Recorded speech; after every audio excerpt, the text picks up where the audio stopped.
Cześć widzowie! Dzisiaj filmik nagrywam 4. Czekacie. Ale...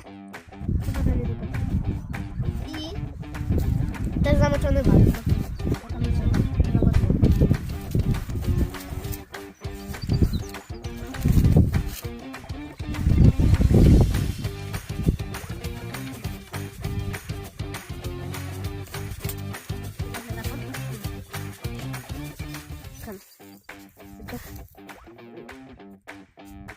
Tam jest taka woda.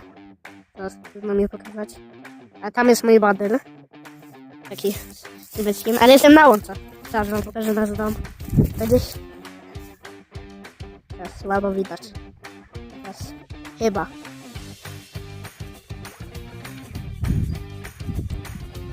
Gdzieś tam jest nasz dom. Ja nie widzę. Ale... to mój tata.